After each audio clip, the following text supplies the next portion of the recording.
भगवतो सावक संगो पावनीयो पावनीयो दग्गनीयो अंजलि करनीयो अनुत्तर पुया केतम लोक साधीत एक संगानागता पचुपन्नाचे संगा हम वंदामि सर्वदा नत्थिमि शरणं नय्यं शम्भुमि शरणं वरम् एतेन सत्यवचन होतु मे जय मंगलम्।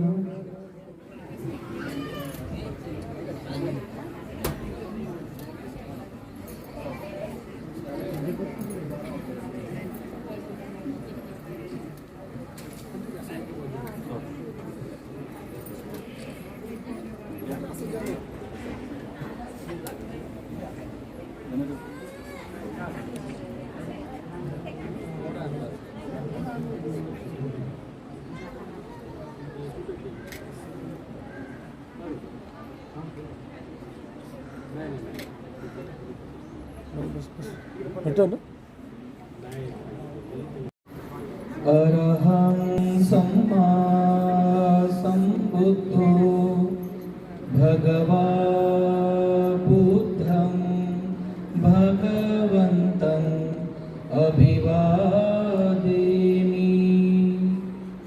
स्वाक्षात् भगवता धम्मो धम्मं नमामि। पन्नो भगवतो सावक संघो यदिदं चत्तारि पुरिसयुगानि अट्ठपुरिसपुग्गला एष भगवतो सावक संघो।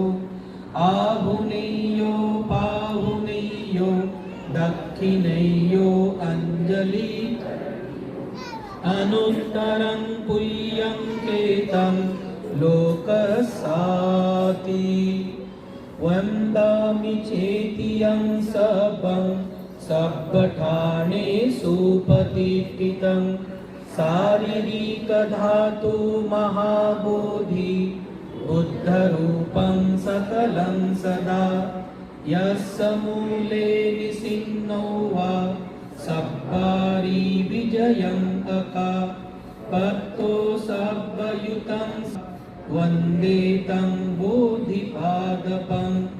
इमे ते महाबोधि लोकनाथेन पूजिता अहं पीते नमस्सामि बोधिराजा नमस्तुते बोधिराजा नमस्तुते बोधिराजा नमस्तुते।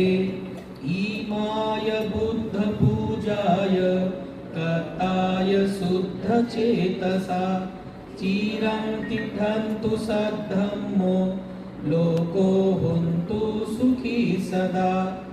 इमाय धम्म पूजाय कताय शुद्ध चेतसा चिरं तिष्ठन्तु सद्धम्मो लोको हुन्तु सुखी सदा। इमाय संघ पूजाय कताय शुद्ध चेतसा चिरं तिष्ठन्तु सद्धम्मो लोको हुन्तु सुखी सदा। साधु साधु साधु। त्रिवार अभिवादन करावं। बुद्धं नमामि धम्मं नमामि संघं नमामि। सर्वांचं मंगल हो।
13व्या बौद्ध धम्म परिषदेच्या दुसऱ्या सत्राला सुरुवात होत आहे. पहिल्या सत्रामध्ये पूजनीय भिक्खू संघाचे भोजनदान आटोपलेले आहे. आता या दुसऱ्या सत्रामध्ये आपण भिक्खू संघाचे स्वागत करणार आहोत. सुरुवातीला या ठिकाणी धम्मदूत मैत्री संघाच्या आमच्या महिला समोर येऊन एक स्वागत गीत ठिकाणी सादर करतील. विश्ववंदनीय महाकारुणी तथागत भगवान गौतम बुद्ध, भारतीय घटनेचे एकमेव शिल्पकार बोधिसत्व परमपूज्य डॉक्टर बाबासाहेब आंबेडकर या महामानवांना माझा त्रिवार्थ वंदन आणि भंतांना पण त्रिवार वंदन, भिक्खू संघांना त्रिवार वंदन. इथं जमलेले सर्व बौद्ध उपासक उपासिका, सर्व छोटे बालमित्रांना मैत्रीपूर्ण जय भीम.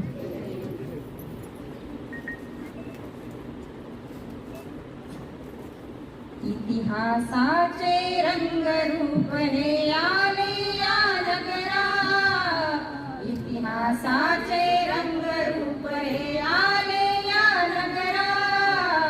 स्वागतम सुस्वागतम हा मानाचा मुजरा, स्वागतम सुस्वागतम हा मानाचा मुजरा. इतिहासाचे रंगरूप हे आले इतिहासाचे रंगरूप हे आले या नगरा.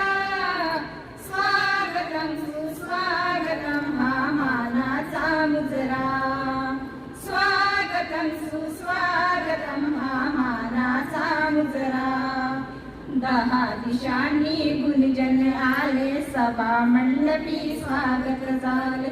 10 दिशांनी गुणजन आले, सभा मंडपी स्वागत झाले. पूर्व नियोजित अपूर्व घडले, पूर्व नियोजित अपूर्व घडले, सावरल्या नजरा. स्वागतम सुस्वागतम हा मानाचा मुजरा, स्वागतम सुस्वागतम हा मानाचा मुजरा. नम्र कलेचे कुणी उपासक, कुणी तपस्वी, कोणी साधक. नम्र कलेचे कुणी उपासक, कुणी तपस्वी, कोणी साधक. शिल्पकार हो सारे कल्पक, शिल्पकार हो सारे कल्पक, जीवन या समरा. स्वागतम सुस्वागतम हा मानाचा मुजरा, स्वागतम सुस्वागतम हा मानाचा मुजरा. हा मानाचा मुजरा, हा मानाचा मुजरा, हा मानाचा मुजरा. तथागत बुद्धाला वंदन, पंजाब प्रणाम. महामानव डॉक्टर बाबासाहेब आंबेडकर यांना सुद्धा वंदन. उपस्थित भंतेगणांना वंदन करतो.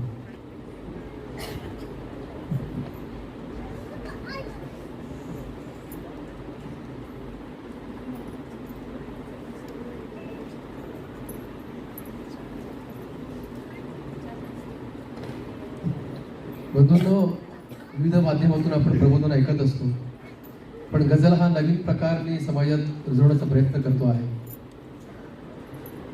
हा गझलेचा एक शेर, 3 शेर तुम्हाला फक्त ऐकवत आहे आणि नंतर वेळ मिळाला तर एखादं गीतही ऐकून, कारण बनतेनं मी स्पेशली ऐकण्यासाठी आलेलो आहे.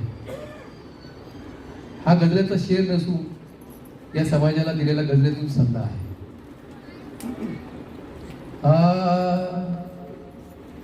आभाळ भरमज, आभाळ भरमज दिले विमाने. किती दिले? आभाळ भरमज दिले विमाने, खुजे प्रलोभन नको नको रे. आभाळ भरमज दिले विमाने, खुजे प्रलोभन नको नको रे. भीमबोधाचे पालन करतो, भीमबोधाचे पालन करतो.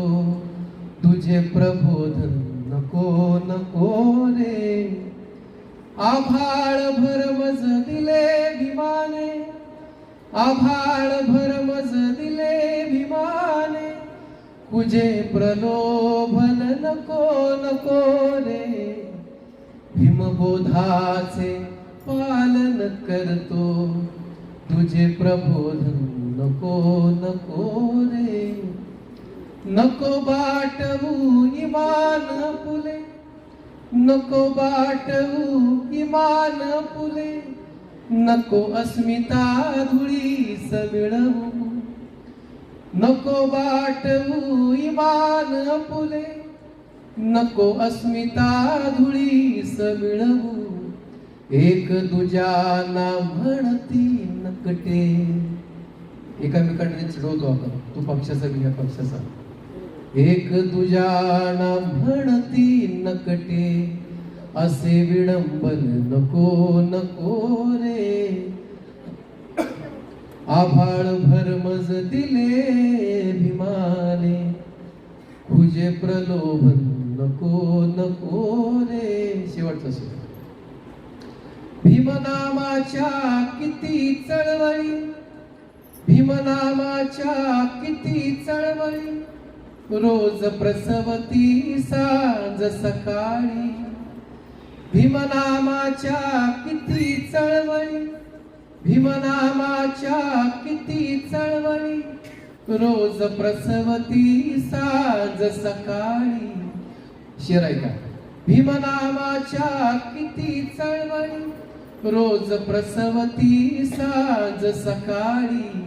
पण एकही पण एकही पण एकही गर्भार नराही, पण एकही गर्भार नराही, असे माझपण नको नको रे. पण एकही गर्भार नराही, असे माझपण नको नको रे. आणि मग गजल सुरू होते. भीमवचने पाळण्याची वेळ आहे. कोणती वेळ आहे? कोणती वेळ आहे? भीमवचने पाळण्याची वेळ आहे. भीमवचने पाळण्याची वेळ आहे. वाद अपुले, वाद अपुले टाळण्याची वेळ आहे. भीमवचने पाळण्याची वेळ आहे. या ता घरट्यात या परतून सारे, या ता घरट्यात या परतून सारे, घर आता सांभाळण्याची वेळ. वा वा.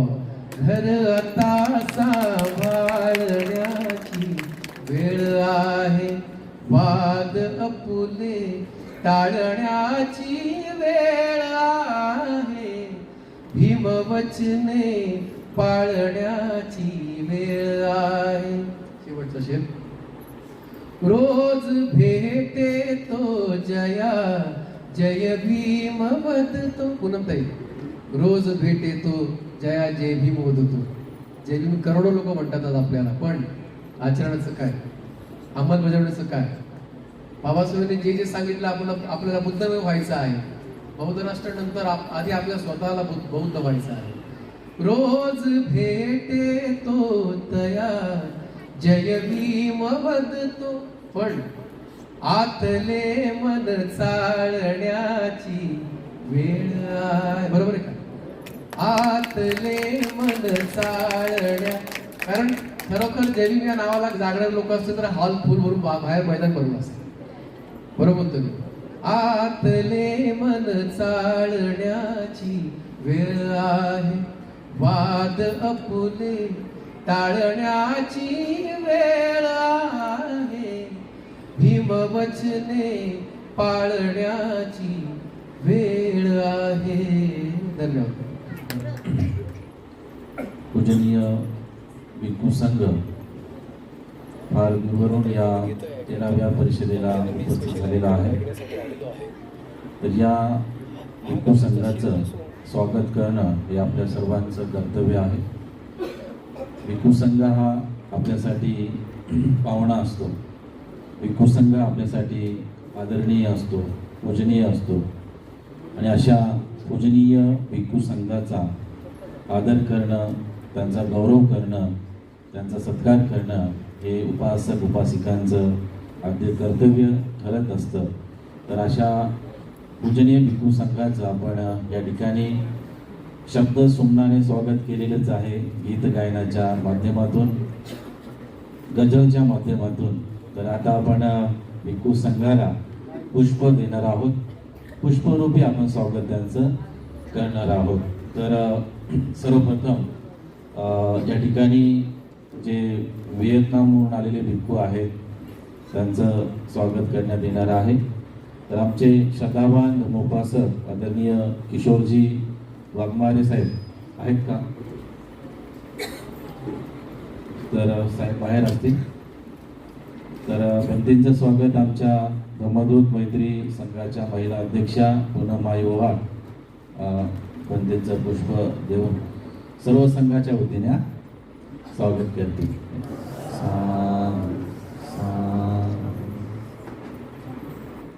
भदंत धर्मबोधीजी यांचं स्वागत किशोर भाऊ वाघमारे करतील. आणि सादर करण्याचं या धम्म परिषदेचे मुख्य संयोजक आयोजक भदंत बुद्धगुरुजी मित्ताथेर यांचंही स्वागत करणं आवश्यक आहे. कारण त्यांच्याच पुढाकारामुळे आज हा संपूर्ण मंगलमय क्षण आपल्याला या ठिकाणी लाभला. भिक्खू संघाचं दर्शन आपल्याला लाभलं तेव्हा आपल्या सर्वांच्या वतीने इंगळे सर हे पूजनीय भदंत बुद्धगुरुजी मित्ताथेर यांचं पुष्पगुच्छ देऊन स्वागत करतील. आपण सर्व साधुवानाने अनुमोदन करा. रवींद्र बाराहाते यांनी सुद्धा पुढे येऊन स्वागत करावं.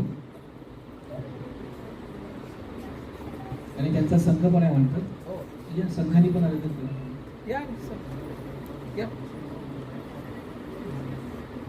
निलेश गायकवाड सुद्धा आलेले आहेत, त्यांनी सुद्धा येऊन पूजनीय भिक्खूजींचं स्वागत करावं.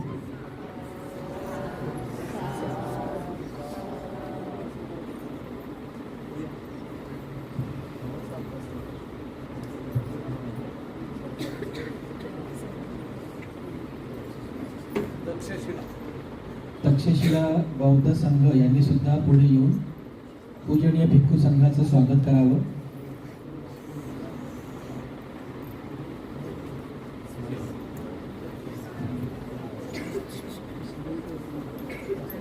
सर्वांच्या वतीने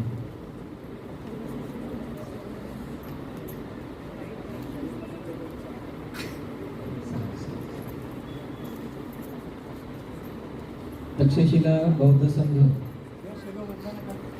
यांनी धम्म परिषदेला सहकार्य म्हणून 17,500 रुपयांची धनराशी दानपुण्य या ठिकाणी केलेलं आहे. आपण सर्व साधू वाटून त्यांच्याबरोबर करावं.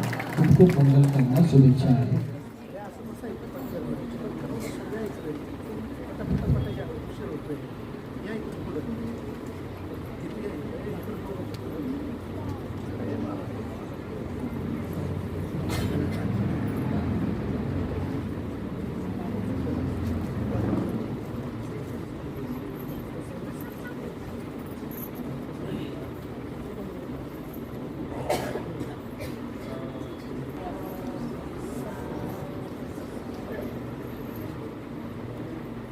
उपस्थित सर्व बंधू आणि भगिनींनो, भिक्खू संघाच्या वतीने मी पुनश्च एकदा आपल्या सर्वांप्रती अनंत मंगल कामना आशीर्वाद वचन अर्पण करतो. आजची ही 13वी बरोबर आहे ना, 13वी धम्म परिषद संपन्न होत आहे. म्हणजे एक तप पूर्ण झाला बघा. 12 वर्षाचा एक तप असतो ना, एक तप पूर्ण झाला. एक तप पूर्ण होऊन दुसऱ्या तपाकडे आता आपले हे धम्म कार्य सुरू झालेलं आहे. तर 13 वर्षांपासून ही धम्म परिषद या पुणे शहरामध्ये आयोजित होत आहे. ज्यांच्या मुख्य मार्गदर्शनामुळे पुढाकारामुळे ही धम्म परिषद सातत्याने 13 वर्षापासून आपल्याला या ठिकाणी प्रेरणा देत आहे. असे पूजनीय भदंत बुद्धगुरुजी मित्ताथेर हे आजच्या या धर्म परिषदेचं प्रास्ताविक या ठिकाणी करतील. त्यानंतर आजच्या या धर्म परिषदेचे उद्घाटक आहेत व्हिएतनामवरून पूजनीय भक्तीसुद्धा इथे स्थानापन्न आहेत. प्रस्तावना झाल्यानंतर हे प्रास्ताविक झाल्यानंतर कार्यक्रमाचं उद्घाटकीय धम्मदेसना पूजनीय भक्तीजी व्हिएतनामचे भक्तीजी करतील. तर तत्पूर्वी मी आपल्या सर्वांच्या वतीने पूजनीय भदंत बुद्धघोष यांना विनंती करतो की आपण आपलं प्रस्ताविक या ठिकाणी सादर करा. सर्वांनी 3 वेळेस सादर करा.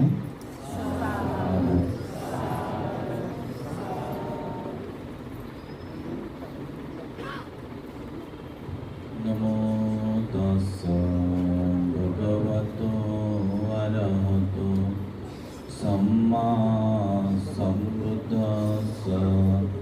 नमो तस्स भगवतो अरहतो सम्मा सम्बुद्धस्स.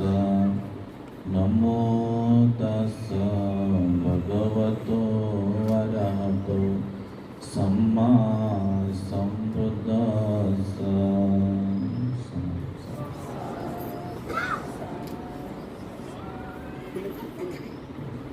महान कारुणिक तथागत सम्यक समृद्ध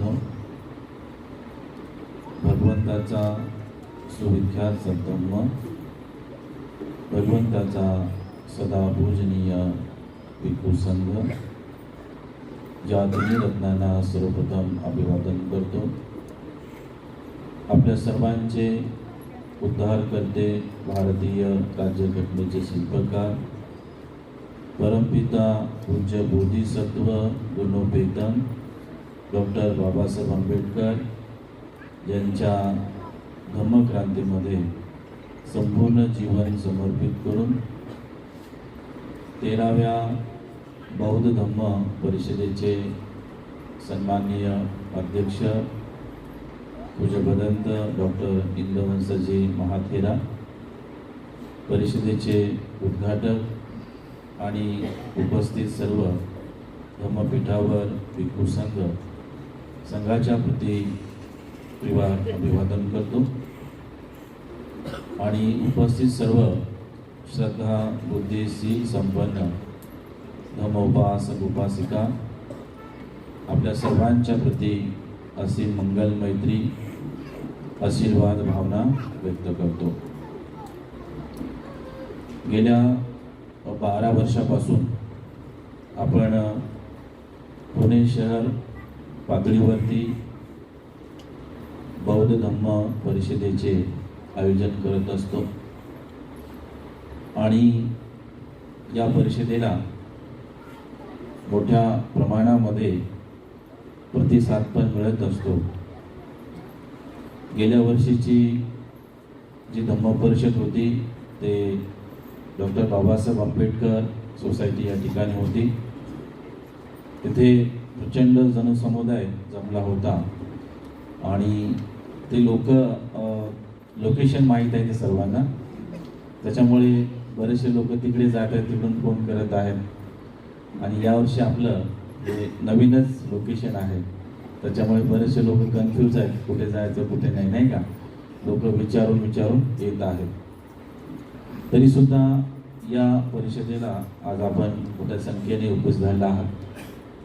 तर प्रियजनो, जे काही धम्म परिषद आहे ते परिषदेचा उद्देश काय आहे हे आपण समजून घेतले पाहिजे. ही परिषद आज वर्तमान काळामध्येच होते असे नाही, तर ही बुद्ध काळापासून चालत आलेली श्रेष्ठ अशी परंपरा आहे. बुद्ध काळामध्ये अनेक राजे महाराजे श्रेष्ठ लोक परिषदा घेत असत. ते 4 परिषदेबद्दल आपण वाचलेलं आहे, ऐकलेलं आहे. तर अशी तेव्हा सुद्धा परिषदा व्हायच्या आणि आज सुद्धा वर्तमान काळामध्ये धम्म परिषदा होतात. बऱ्याच ठिकाणी पुणे शहरामध्ये सुरुवातीच्या काळामध्ये बघितले की परिषद घेण्यात येत असते, परंतु टायटल परिषद असायचं, परंतु त्या ठिकाणी कार्यक्रम मात्र वेगळाच असायचा. विश्रांतवाडीलाच काही वर्षापूर्वी आम्ही परिषदेला आलो तर त्या ठिकाणी आम्हाला असे वाटले की त्या ठिकाणी धम्म सांगण्यात येईल, दिवसभर कार्यक्रम चालेल. सुरुवातीला त्रिशरण पंचशील झाले, थोडक्यात वंदना झाली, मग आदरणीय 2-4 नेते आले आणि ते स्टेजवरती बसले आणि मग लगेच त्यांचं भाषणाला सुरुवात झाली. थोड्या वेळाने लगेच साड्या वाटपाला सुरुवात झाली. साड्या वाटप झाल्या की लगेच प्लेट वाटायला सुरुवात झाली, नाही का, म्हणजे स्टीलच्या प्लेट. आणि त्याच्यानंतर 1-2 तासामध्ये धम्मपरिषद संपून गेली. मग तेव्हा विचार केला की जर धम्मपरिषदेच्या नावाखाली असं काही होत असेल तर ही गोष्ट मुळात चुकीची आहे. मग तेव्हा विचार केला की आपण पुणे शहरातील उपासक उपासिकांना धम्मपरिषद काय आहे याची आपण जाणीव करून दिली पाहिजे. आणि मग तेव्हापासून मी असे ठरवले की परिषद घ्यायची आहे तर मग आपण काहीतरी कारण शोधले पाहिजे. भगवान बुद्ध सांगतात प्रथित्य समुत्पास येतात, कार्य कारण भाव. या जगामध्ये कारणाशिवाय काहीच घडत नाही. आणि मग मी सर्च करत होतो की आपण कुठल्या निमित्ताने धम्मपरिषद घ्यावी. तर नेमकं मी भदंत आनंद कौशल्यान यांचं एक बुक वाचत होतो, यदि बाबांना होते.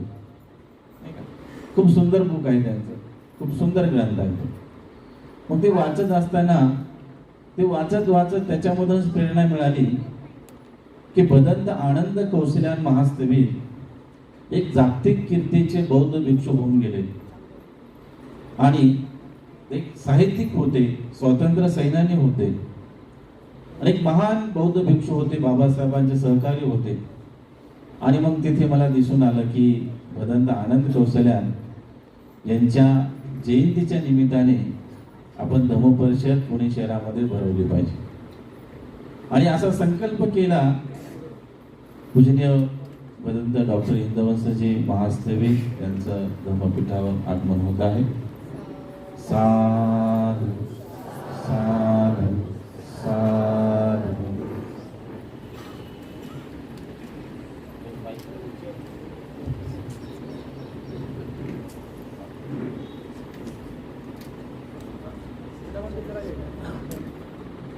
आणि तेव्हा मग एक मूळ कारण सापडले आपल्याला परिषद घेण्याचे. मग भदंत आनंद कौशल्यान यांच्या जयंतीच्या निमित्ताने ही परिषद आपण भरवली होती. आणि त्या परिषदेला जे भिक्खू संघाचे अखिल भारतीय भिक्खू संघाचे अध्यक्ष होते सदानंदजी महास्थवीर, तेही आले होते. श्रीलंकेचे पयतीस महास्थवीर आले होते, उपगुप्तजी महास्थवीर आले होते, भदंत खेमदमोजी आले होते. बरेचसे भिक्खू मोठे मोठे पहिल्या परिषदेला आले होते. आणि तेव्हापासून ही परिषद सुरू केली, त्या आस्थागायत कंटिन्यू सुरू आहे. आणि या परिषदेच्या माध्यमातून आपण उपासक उपासिकापर्यंत शुद्ध धम्म पोहोचवत असतो. प्रत्येक व्यक्तीला शीलामध्ये कसे पुष्ट होता येईल या संदर्भामध्ये या परिषदेच्या माध्यमातून एक विचार प्रदान करत असतो. मानवी जीवन जगत असताना जीवनामध्ये शीलरूपी धम्म असणं खूप गरजेचं आहे. हे जीवन जगत असताना जर आपल्यामध्ये शील नसेल तर आपण सुखाने जीवन जगू शकत नाही. एक उदाहरण आठवते की बुद्ध काळामध्ये एका व्यक्तीने भगवंताला आमंत्रित केले आणि भिक्खू संघ सुद्धा तिथे भगवंतासोबत आला. तर भगवान बुद्धांनी उपासक उपासिकांची चेतना जाणली, मन जाणले की आज ह्या लोकांना कुठला उपदेश केला पाहिजे. हे मन जाणून भगवान बुद्धांनी एक सुंदर उपदेश केला होता. बुद्धांनी शीलाच्या संदर्भामध्ये उपदेश केला होता. भगवान बुद्ध 2 गाथेमध्ये सांगतात, शीले पतिठाय नरोस्त पय्यो. म्हणजे जो भिक्षू किंवा जो उपासक उपासिका शीलामध्ये पुष्ट होतो, शीलामध्ये एकरूप होतो, तर तो भिक्षू ते उपासक उपासिका सर्व प्रकारच्या बंधनाला भेदू शकतात.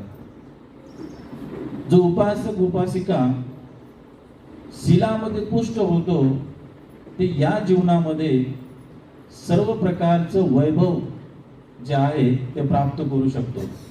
शीलेन भोग संपदा. बुद्ध काय म्हणतात की ज्या व्यक्तीमध्ये शील आहे, शील पालन करणारा व्यक्ती आहे, तर त्या व्यक्तीला सर्व प्रकारची भोग संपदा प्राप्त होते.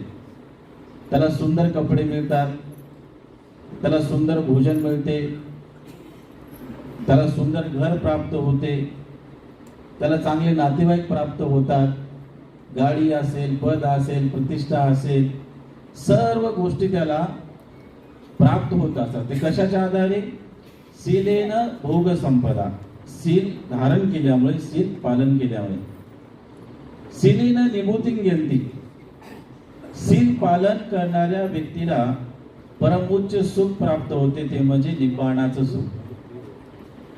लक्षामध्ये, निब्बाणं परमं सुखं. या जगामध्ये अनेक प्रकारचे सुख आहेत, पण सर्व सुखामध्ये जे श्रेष्ठ सुख आहे ते म्हणजे निब्बाणाचं सुख आहे. निब्बाणाच्या सुखासारख्या या जगामध्ये दुसरं कुठलं सुख असू शकत नाही. तर बुद्धाने असा उपदेश केला आणि उपदेश श्रवण करता करता त्या जो राजाने भगवंताला बोललं होतं, त्या राजाचा जे एक सहकारी होता तो म्हणाला की अरे, भगवान बुद्ध म्हणतात की शील पालन केल्याने मान सन्मान मिळतो, प्रसिद्धी मिळते, शील पालन केल्याने सर्व प्रकारची भोग संपदा प्राप्त होते, शील पालन केल्याने सुख प्राप्त होते. त्याच्या चित्तामध्ये तर्क उत्पन्न झाला की ह्या गोष्टी भगवान बुद्ध चुकीच्या शिकवत आहेत. मी तर राजाचा एक मुख्य सल्लागार आहे, म्हणून मला मान सन्मान मिळतो. त्याच्यानंतर मी राजाला सर्व प्रकारच्या गोष्टीचे सल्ले देतो, राजाच्या तिजोरीचं रक्षण करतो आणि राजाचा प्रिय व्यक्ती आहे, म्हणून मला मान सन्मान मिळतो. अशा पद्धतीने तो विचार करू लागला आणि तो घरी जायला निघाला. त्याच्यानंतर परत त्याच्या चित्तामध्ये एक विचार उत्पन्न होतो. तो म्हणतो की अरे, भगवान बुद्ध ज्यावेळेस सांगत आहे की शील पालन केल्याने प्रसिद्धी मिळते, शील पालन केल्याने मान सन्मान मिळतो, सर्व प्रकारचं वैभव प्राप्त होते, शाश्वत सुख प्राप्त होते, तर कदाचित हे खरं पण असू शकते, पण ह्या गोष्टीला मी प्रॅक्टिकल अनुभवतो. आता तुम्ही ऐकत आहात की शील पालन केल्याने हे होते, ते होते, नाही का? आणि शील घात केल्याने काय होते हे मी प्रॅक्टिकल अनुभवतो. त्या व्यक्तीने तसा विचार केला आणि त्या व्यक्तीच्या ताब्यामध्ये राजाची काय असायची? तिजोरी असायची. तो व्यक्ती दुसऱ्या दिवशी तिथे गेला राजवाड्यामध्ये आणि तिथे जाऊन त्या तिजोरीमध्ये थोडंसं धन त्यांनी काढून घेतलं. ते असे धन त्यांनी काढून घेतले की 4 लोक बघतील. 4 लोक बघतील. तिथे जे सुरक्षा गार्ड होते त्यांनी बघितलंय. बघून ते काय म्हणतात की बापरे, हा राजाचा मुख्य सल्लागार आहे, राजाचा पुरोहित आहे, राजाच्या जवळचा प्रिय व्यक्ती आहे, याला आपण काय बोलू शकत नाही. दुसऱ्या दिवशी तशा पद्धतीची चोरी केली. दुसऱ्या दिवशी त्या जे सुरक्षा गार्ड होते त्यांना मात्र टेन्शन आलं. अरे, राजाचा जरी सेवक असला, जवळचा व्यक्ती असला, तरी हा चोरी करत आहे. थोडीशी त्यांना शंका उत्पन्न झाली. आणि तिसऱ्या दिवशी मात्र जेव्हा त्यांनी चोरी केली तर ह्या लोकांनी त्याला पकडले. नाही, त्याला पकडले आणि राजाकडे ते लोक गेले आणि राजाला सांगितलं की राजन, आपल्या या नगरीमध्ये, आपल्या या राज्यामध्ये एका व्यक्तीने चोरी केलेली आहे, त्याला दंड काय दिला पाहिजे? त्यावेळेस राजा म्हणतो, जो दंड ठरलेला आहे, जी शिक्षा ठरलेली आहे, तीच आपण त्याला दिली पाहिजे. त्याच्यामध्ये आपण त्याला क्षमा करू शकणार नाही. मग तो कोण व्यक्ती आहे त्याला आपल्याकडे घेऊन या. तर ते सगळे सैनिक म्हणाले, याव राजन, तुमच्या जवळचा, तुमचा आवडता, तुमचा प्रिय व्यक्ती तुमचा प्रमुख सल्लागार आणि जो वेदामध्ये पारंगत आहे, जो विद्वान आहे, जो पंडित आहे, असा तो व्यक्ती आहे आणि त्याने चोरी केली आहे, त्याला घेऊन येऊ का तुमच्याकडे? राजा म्हणाला, माझ्याकडे बिलकुल घेऊन येऊ नका. त्याच्यावरती मी एवढा विश्वास ठेवला होता, नाही का? त्याच्यावरती मी एवढा विश्वास ठेवला आणि त्यांनी माझ्यासोबत गद्दारी केली. त्या व्यक्तीचं तोंड पाहण्याची माझी इच्छा नाही आहे. त्याला तिकडे घेऊन जा, जिथे वध करतात, जिथे फाशी देतात, आणि त्याला फाशी देऊन टाका. ते सैनिक घेऊन गेले आणि मरताक्षणी त्याला शेवटची एक इच्छा विचारली की तुमची इच्छा काय आहे? तो म्हणाला, माझी तर अशी फार मोठी काही इच्छा नाही आहे, परंतु मला एकदा राजाला भेटायचं आहे, एकदा राजाला भेटायचं आहे, एवढीच माझी इच्छा आहे. मग ते सैनिक राजाकडे जातात आणि राजाला म्हणतात की राजन, त्या व्यक्तीला विचारले शेवटची इच्छा काय आहे तुमची, तर तो आम्हाला म्हणतो की मला फक्त राजाला भेटायचा आहे. राजा म्हणला, बिलकुल नाही भेटायचं. माझा विश्वासघात त्याने केलेला आहे. पूर्ण राजाचा कारभार त्याच्याकडे मी सोपवला होता. तो गावामधला किती श्रेष्ठ व्यक्ती होता आणि त्याने माझा विश्वासघात केला. मी त्याला भेटणारच नाही. ते सैनिक सांगतात त्याला जाऊन की राजा भेटायला तयार नाही. पण परत तो म्हणतो की अहो, माझी फाशीची शिक्षा माफ करा असे मी राजाला मुळीच बोलणार नाही. मला दंड देऊ नका असे मी मुळीच बोलणार नाही. फक्त मला राजाला 2 शब्द बोलायचे आहेत, एकदाच भेटू द्या. परत सैनिक राजाकडे जातात आणि सांगतात की राजे, तू म्हणतो की मला शिक्षा माफ करा, असं तसं काहीच बोलणार नाही मी. फक्त एक महत्वपूर्ण विषयावरती बोलायचं आहे, थोडासा मला वेळ द्या. राजा म्हणाला की ठीक आहे, त्याला घेऊन या, पण मी त्याच्याकडे तोंड करणार नाही, मी त्याच्याकडे पाठ करून बसेन. मग असं सांगितलं. तो मला मला कबूल आहे, चला राजा. आणि मग ते राजाकडे आला. राजा तिकडे तोंड करून त्याच्याकडे पाठ करून बसला आणि म्हणाला की शेवटची तुझी काय इच्छा आहे तू प्रकट कर. तर त्यावेळेस तो व्यक्ती म्हणतो की अहो राजन, मी या गावचा सगळ्यात श्रीमंत व्यक्ती आहे. मी या गावचा, या नगराचा सर्वात श्रीमंत व्यक्ती आहे राजन. आणि मी या गावचा सर्वश्रेष्ठ ब्राह्मण सुद्धा आहे. आणि या गावामध्ये मी पूर्ण वेदामध्ये पारंगत आहे. मला पूर्ण वेद पाठ आहे. आणि अहो राजन, मी तुमचा प्रमुख सल्लागार आहे. तर तो म्हणाला, हो मला सगळं माहिती आहे, तरी पण तू शेण खाल्लेला आहेस, त्याच्यामुळे मी तुला काहीच बोलणार नाही. तो म्हणाला की अहो राजन, एकदा ऐकून तर घ्या, मला काय म्हणायचे आहे. तर मग राजा बोलला, पटकन बोल, काय बोलायचं ते, कारण तू बोलून बोलून मला माझं चित्त कारुणिक तयार करशील, माझ्या चित्तामध्ये मैत्री दया उत्पन्न करशील. मला तुझं आता काहीच ऐकायचं नाही. तर तो म्हणाला की शेवटचं एकदा ऐका. तर म्हणे काय? म्हणे राजन, ज्या दिवशी तुम्ही भगवान बुद्धांना आपल्या नगरामध्ये आमंत्रित केले होते, तेव्हा भगवान बुद्धांनी 4 गोष्टीच्या संदर्भात उपदेश केला होता. भगवान बुद्ध काय म्हणाले होते की जो व्यक्ती शील पालन करतो तर त्या व्यक्तीला सर्व प्रकारची भोग संपदा प्राप्त होते. शील पालन करणाऱ्या व्यक्तीला मान सन्मान मिळतो. शील पालन करणाऱ्या व्यक्तीचा सर्व सभेमध्ये गौरव केला जातो, त्याचा आदर केला जातो, त्याला पूजल्या जाते. आणि शील पालन करणाऱ्या व्यक्तीला शाश्वत सुख प्राप्त होते. तर ह्या गोष्टी मला प्रॅक्टिकल अनुभवायच्या होत्या. जर भगवान बुद्ध म्हणतात की शील पालन करूनच गौरव मिळत असेल, सत्कार मिळत असेल, तर मग एक शील तोडून बघू आपण, आपल्याला काय मिळते. आणि म्हणून राजे, मी एक शील तोडून बघितले, अदिन्न दाना वीरमणी. मी एक शीलाचा घात केला राजन, आणि त्याच्यामुळे डायरेक्ट मला फाशीची शिक्षा मिळाली. तर राजन, मी एक गोष्ट बुद्धीच्या स्तरावरती अनुभवत होतो की खरंच शील घात केल्यामुळे माणसाची हानी होते का, माणसाचं नुकसान होते का, माणसाची बर्बादी होते का, आणि माणूस अधोगतीकडे जातो का, हे मला बुद्धीच्या लेवलवरती सुस्पष्ट करायचे होते. बघायचे होते, अनुभवायचे होते. तर राजन, ही गोष्ट मी आता अनुभवलेली आहे आणि आता मला मरण्यासाठी काही हरकत नाही आहे. तुम्ही मला शिक्षा जी हवी आहे ते देऊ शकता. राजा म्हणाला, अरे मी एवढा मोठा राजा आहे, मी एवढा मोठा राजा आहे, तरी सुद्धा माझ्या चित्तामध्ये असा कधीच भाव आला नाही की मी भगवान बुद्धाचा धम्म प्रॅक्टिकल रूपी अनुभवेल.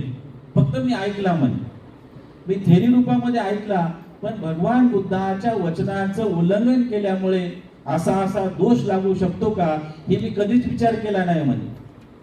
आहे की नाही?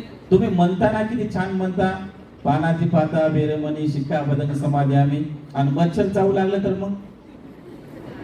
मग डायरेक्ट तो पाण्यात पाहता बेरमणी, डायरेक्ट त्याचा घात करतो की नाही आपण. रस्त्याने चालत असताना 2 रुपये 5 रुपये 10 रुपये दिसतील, आपण लक्ष देत नाही. पण त्याच ठिकाणी 10,000 रुपये असते तर आपण लक्ष देतो की नाही. आपली वस्तू नसेल तरी आपण घेतो, तर भगवान म्हणतात ते पण चोरीच आहे. तर भगवान हे राजन, भगवंतानी सांगितलेल्या गोष्टीला मी प्रॅक्टिकल अनुभवत होतो. तर आता एक गोष्ट माझ्या लक्षात आली की भगवान बुद्धाच्या पंचशील धर्माचे जर उल्लंघन केले तर माणसाला दोष लागतो आणि माणसाला शिक्षा होऊ शकते. हे मी आज अनुभवलेलं आहे. आता मला फाशी द्या. राजा म्हणाला, बाप रे, तू तर महानच आहेस म्हणे, आता मी काय तुला फाशी देत नाही म्हणे. बाबा, तुला जर फाशी दिली तर माझ्या राजाचं लय नुकसान होणार आहे म्हणे. तर तुला म्हणे मी खूप मोठं पद देतो म्हणे राज्यामध्ये, नाही का, हवं तर तू माझ्या राजगादीवर बस म्हणे, पण मी काय तुला शिक्षा देणार नाही. तर तो म्हणाला, नाही नाही नाही, मला फाशीची शिक्षा द्या. तर त्यावेळेस राजन म्हणला की मी नाही देऊ शकत. तर त्या व्यक्तीचं मन परिवर्तन झालं. तो म्हणाला की मी आता राजाचा प्रमुख सल्लागार राहणार नाही, मी आता केवळ आणि केवळ बौद्ध भिक्षू बनणार. काय, मी आता फक्त बौद्ध भिक्षू बनणार. आणि मग तो तिथून त्या राजवाड्यातून बाहेर पडला आणि तो बौद्ध भिक्षू बनला आणि ध्यान मनन चिंतन करून तो खऱ्या अर्थाने अनंत पदाला प्राप्त झाला. तर अशा प्रकारे आपण सर्वांनी हे मानवी जीवन जगत असताना एक बोध घ्यायचा आहे की मानवी जीवन जगताना आपल्याला या जीवनामध्ये शील सदाचाराचे पालन करता आले पाहिजे. या धम्म परिषदेचा हाच उद्देश आहे की आपण सर्वांनी या जीवनामध्ये शील सदाचार नीतिमत्ता खऱ्या अर्थाने समजून घेतली पाहिजे. हजारो लाखो परिषदा होतात, त्या परिषदेच्या माध्यमातून एकच उपदेश केला जातो, एकच विचार दिला जातो, ते म्हणजे आपण सर्वांनी शीलामध्ये प्रतिष्ठित व्हा.